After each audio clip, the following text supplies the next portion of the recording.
Mazel tov, Zizi, Mazel tov, Michael and Rebecca and your families. It is wonderful to be together this Shabbat in celebration and in sorrow. I recognize the mourners among us. This is our first Shabbat without our executive director. Yesterday we laid Russ Joseph to rest.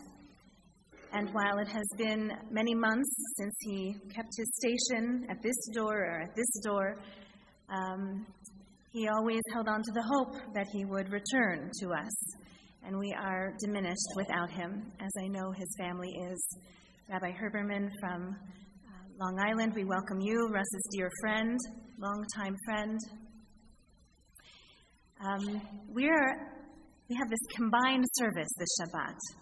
Usually the family service is up on the third floor in the family chapel, and the main service here in the main sanctuary. But the temple has been weeping this week. There's a leak in the third floor in the youth chapel. And you can read into that whatever metaphor you may choose. And that has forced us to come together as one in this sanctuary this morning. And it's actually delightful to be all together. I thank David Gershon for weaving his music so beautifully together with Lindy Rivers and vice versa. And Ashin Shinim are with us to share their insights. Always good to be with them. So that weeping up in the youth chapel has brought something good here in the sanctuary. What I'd like to speak a little bit about is that 10th commandment. Just 2 words, lo tachmod. There are 2 Yiddish expressions. One, a person is less upset by his own poverty than by someone else's wealth. True? Another Yiddish expression, don't count the teeth in someone else's mouth. So this first Yiddish proverb is a comment on human nature. We cope pretty well, even when we have very little. But we do not cope very well when we see what other folks have. A person is less upset by his own property than by his own poverty than by someone else's wealth. Think of what happens on Facebook when we see happy faces and happy marriages and beautiful, well-behaved children and impressive vacations. That's hard to take as you're scrolling through. That second proverb about counting someone else's teeth is a preemptive piece of advice. That is, don't go looking for what other folks have to enjoy. It'll only lead to your own misery because you can't grow more teeth. And that was true 100 or 200 years ago when that proverb was spoken. Out of the 10 commandments we read today, the 10th is the most difficult to uphold, I would suggest. Lo tachmod beit re'echa, you shall not covet your neighbor's house. Lo tachmod eshet re'echa, you shall not covet your neighbor's spouse. Ve'ovdo, ve'amato, ve'shomro, ve'chamoro, and none of his workers. V'chol asher le're'echa, and nothing that belongs to your neighbor.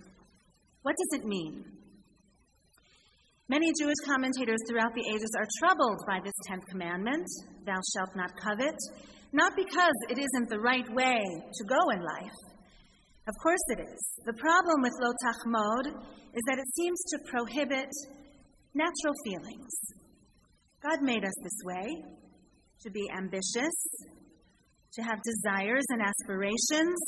Why would God then deny us the feelings that are perfectly natural and may even be helpful in prompting advancement for the human condition?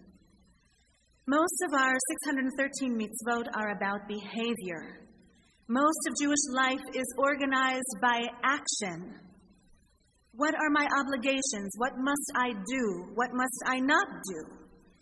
Behaviors can be fulfilled and witnessed and measured, but emotions are private. How can one be held accountable for what one feels? Is it even fair to command a boundary on our feelings? Most of our biblical commentators admit that lo tachmod is, in fact, a commandment about controlling emotions. Bad behavior cannot be excused because one is overwhelmed by emotion. A Jew can never win by saying, "The devil made me do it." However, Maimonides, the 12th century legal authority, goes one step further. He stands alone when he builds the case that lo tachmod, thou shalt not covet, is only about the actions that can result from covetous feelings. For example, pressuring someone to sell something that you desire. In Maimonides' view, the desire is not illegal, but the pressuring or extortion that may come from the desire is. And we are becoming more and more aware of the thin line when it comes to the Me Too movement, the difference between desires, feelings, and acting upon them, and pressuring others. The classic text on this theme of coveting is the biblical account of Naboth's vineyard. The first book of Kings introduces us to Naboth, who owned a beautiful vineyard on the land just adjacent to King Ahab's winter palace. And just 2 summers ago, archaeologists in the Jezreel Valley of Israel, using laser radar rather than digging, believe that they have found Naboth's vineyard. They found many wine presses there and the floors where they would dry the grapes and so on. I'm not an expert, but they found all those examples of what makes grapes turn to wine. The Israelite king Ahab admired this beautiful vineyard and offered to purchase it for a fair price. First of all, the king even offered to give Naboth another vineyard of even a finer quality than this one. Second attempt. But the vineyard had been in Naboth's family for generations, and he could never part with it. And this reminds me of what we hear about Palestinian olive groves in the land of Israel and beyond. The king upped his offer, but Naboth still refused without a second thought. The king's desire then turned to the kind of envy that leads to depression. He retreated to his bed. He turned his face to the palace wall and refused to eat. All he could think about was that vineyard. And when his wife, Queen Jezebel, learned why he was so upset, she vowed to acquire it for him. She wrote letters in Ahab's name, and she sealed them with the royal seal, and she sent them to the elders and the nobles. And she arranged for a mock trial in which 2 paid-off witnesses would offer perjured testimony that Naboth cursed God and king, which was a capital crime in ancient Israel. Naboth was convicted of blasphemy and treason. He lost his estate and was executed by stoning. Queen Jezebel rushed to tell King Ahab the news. She said, "Come, get up, take possession of that vineyard of Naboth, which he refused to give you for money. For Naboth is no longer, he is dead." Ahab got up off his bed and took that vineyard for himself. Now, the king and queen were Israelite royalty. They ruled for 22 years in the middle of the 9th century BCE, and they are known to this day for their idolatry and their ruthlessness. They are held up as the epitome that all that can go wrong with power. It seems only Eliyahu Hanavi himself, Elijah the prophet, would dare to speak truth to their power. But that's another story for another day.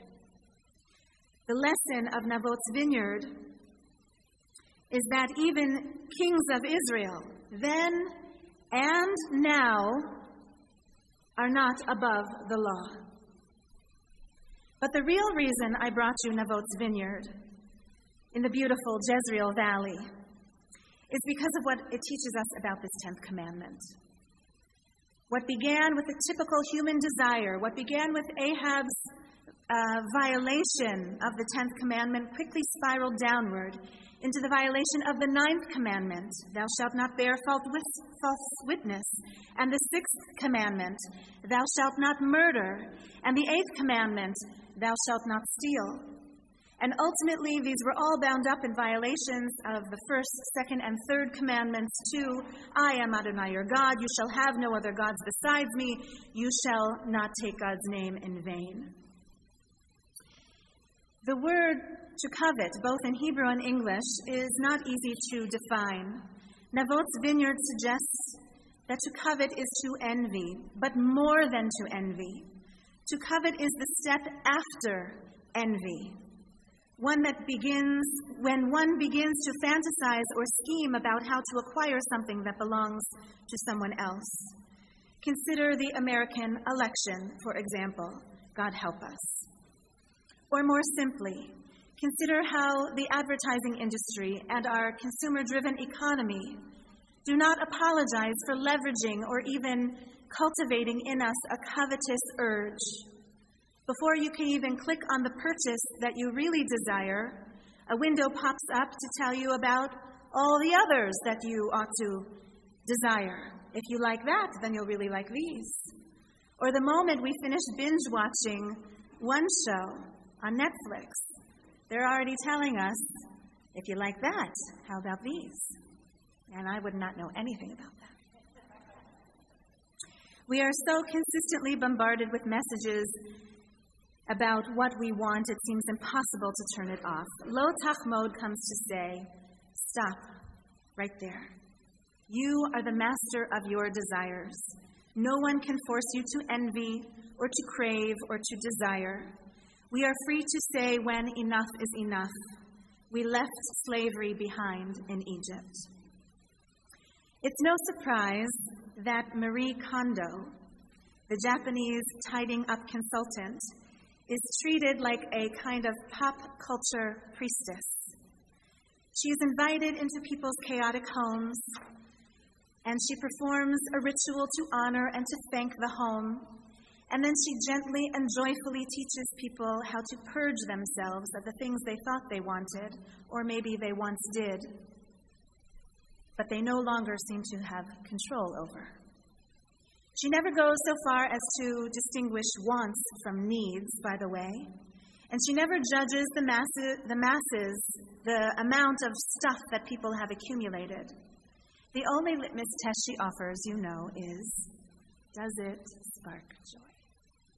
She blesses people with her wide smiles of encouragement, and she blesses them as she comes and goes from their doorstep like an angel with hugs. She teaches them how to ritually fold the things they determine are worthy of their closets and their drawers. And ultimately, she is teaching people how to control their desires rather than allowing desires to control them. Lo tachmod. Pirkei Avot taught the same thing 2 millennia ago. Ezehu Gibor, who is strong? The one who controls his and her passions. Ezehu Ashir, who is rich? The one who is content with his or her portion. Now, I know elders who truly are content with their portion, with their lot in life. But most of us, throughout the earlier stages of life, spend our time striving for something more. And in Jewish eyes, this is a good thing. Because our desires should be for holiness, and our yearnings should be for God, and our aspirations should be for godly behaviors, and our longings should be for justice and for peace. The end goal of Jewish life is to perfect the world, to strive, to labor, to push and pull in order to move the world from here to there. If we are not always content with our own lot in life, we would not earn and give. We would not study or grow or volunteer. We would not motivate for change or challenge. This past week, we honored what would have been the Reverend Dr. Martin Luther King's 90th birthday. And in the spring, we'll have an opportunity to celebrate when he came to speak in this very sanctuary. Dr. King wanted more for his people. From a young age, he did envy the rights of others, the rights that others enjoyed, and he strategized to acquire them for himself and for his people. We call his actions just. We call those desires admirable in every way. Did he break the 10th commandment? Thou shalt not covet anything that belongs to your neighbor? No, because he did not seek to diminish what white folks had, only to increase the opportunities and rights of those who were without. And we could say one step further, Dr. King fought for the rights of white folks too, so that we could be free from bigotry and greed. An Am Kadosh, a holy people, is not only a law-abiding people. A holy people earns for itself a holy character through our actions and our desires both. I'll conclude with a teaching by Achya ibn Pakuda, the 11th century Jewish ethicist from Spain. He writes, "It is easier to obey the duties of the limbs, those obligations and prohibitions which involve outward behaviors. Harder is to live out the desires of the heart, chovot halevavot, since only God knows if we have fulfilled them." The 10th commandment is not the last in importance. It is the last of 10 because it protects us from breaching the 9 that came before it. It is last because it leads the way from impulse to upright actions and leads us from law to holiness.